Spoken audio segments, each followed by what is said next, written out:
J'ai mis en place ce playbook de prospection en 3 parties pour une entreprise et leurs résultats ont complètement changé en l'espace de quelques semaines.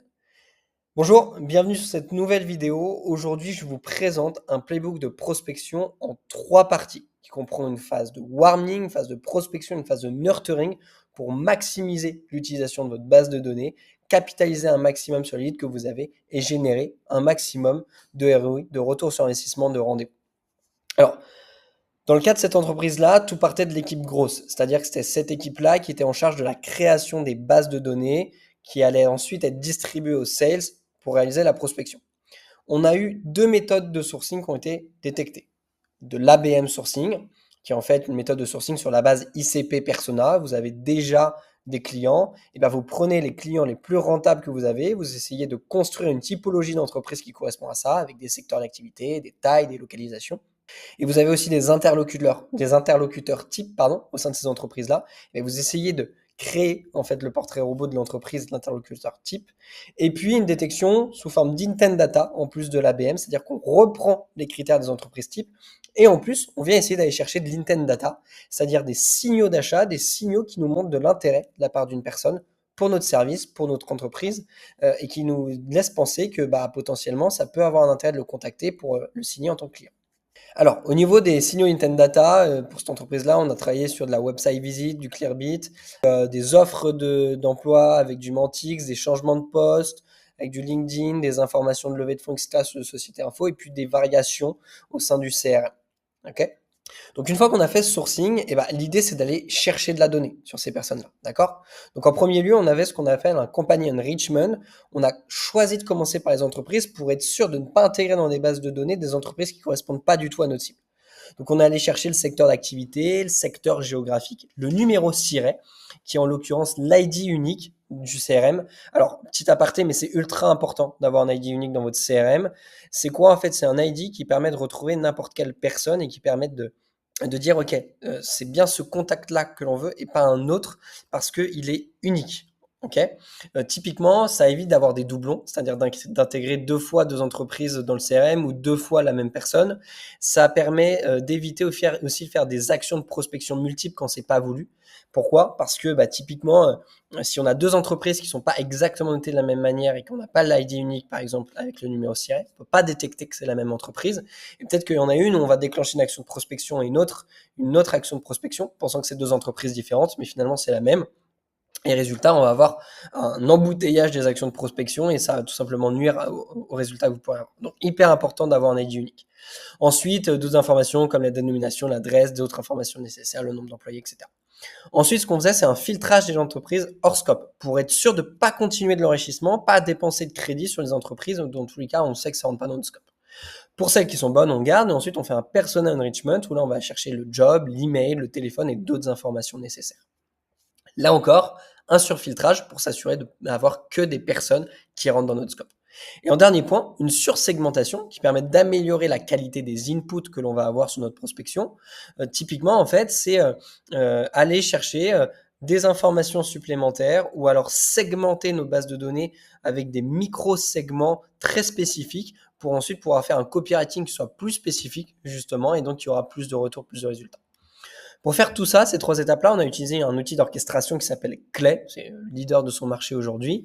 Un outil d'orchestration, c'est quoi? En fait, c'est un outil sur lequel on va venir faire passer l'ensemble de nos étapes de constitution de base de données et de prospection, en fait, et qui va nous permettre d'enrichir, de segmenter, d'aller chercher des informations supplémentaires, de faire appel à d'autres outils pour compléter de l'information, bref, d'orchestrer notre donnée pour qu'ensuite, à partir d'input, qui est par exemple une recherche Sales Navigator, on ait des outputs précis à mettre dans un logiciel de diffusion, par exemple comme Lemlist, pour ensuite pouvoir prospecter. Donc ça permet vraiment de fluidifier tout le processus de prospection, de gagner du temps, de l'automatiser. Donc c'est un investissement, mais c'est un investissement qui permet de gagner beaucoup de temps et de l'argent derrière. Ensuite, une fois que ça s'est fait, on a envoyé ces datas-là dans le CRM pour 2 raisons. Via le CRM qu'on utilisait, Salesforce côté sales et HubSpot côté marketing qui sont mis en relation, on pouvait faire un scoring, c'est-à-dire prioriser les cibles. Qu'est-ce qui va faire qu'on va contacter telle ou telle personne en priorité? Typiquement, ça va être est-ce qu'il y a un intent ou non?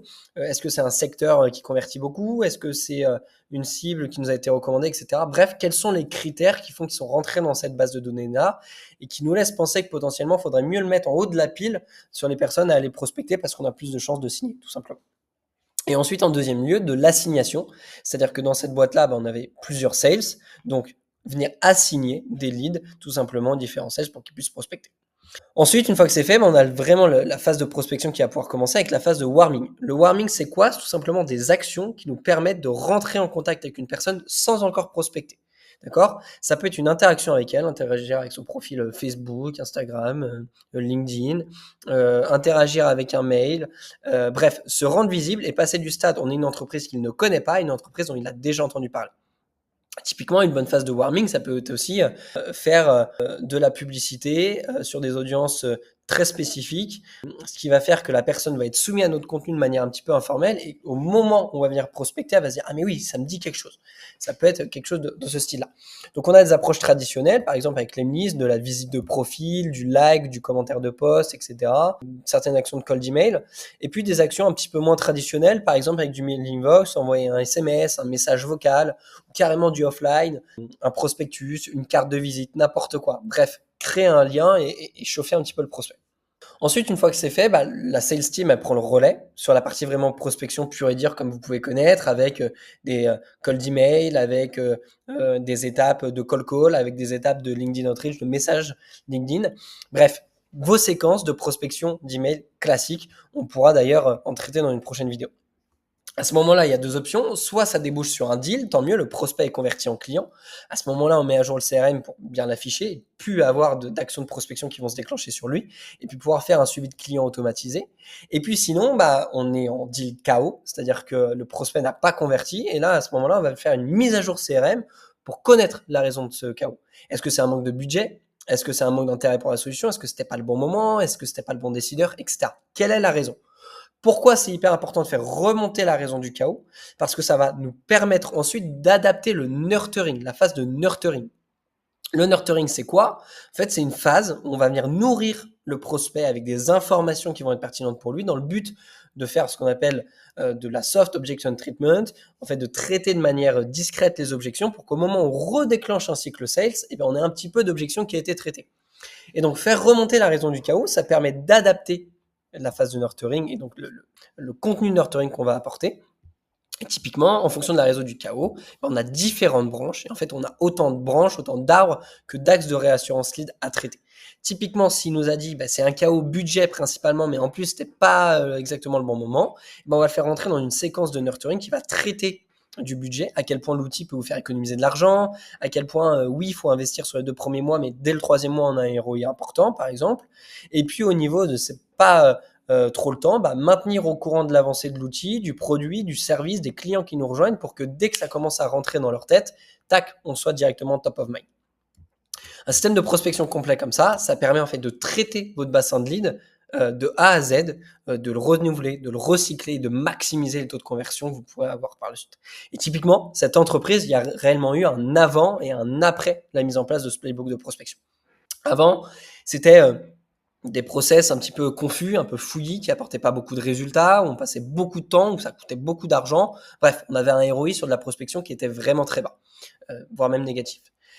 Et puis, après ça, on a eu un ROI qui est passé dans le positif. Pourquoi? Parce qu'en fait, elle est scientifique, cette approche, elle est maîtrisée, elle est très spécifique à l'entreprise en question. Et en fait, on target que des personnes qui rentrent dans leur clientèle type. On les target en plus sur des signaux d'intent data. Ensuite, on leur apporte du contenu, on les chauffe, on rentre progressivement en contact avec eux. On maintient un lien commercial efficace. On les nurture sur les sujets qui posent encore un petit peu problème pour eux et on les lâche pas. En fait, c'est un système de prospection qui est automatisé, qui est complet, qui permet de faire à la fois du volume et de la qualité, qui permet d'alimenter toute une équipe sales semaine après semaine. Et ça, directement, ça porte ses fruits, tout simplement, parce qu'on a eu des résultats en prospection qui étaient clairement du simple au quadruple, quintuple, si ce n'est plus.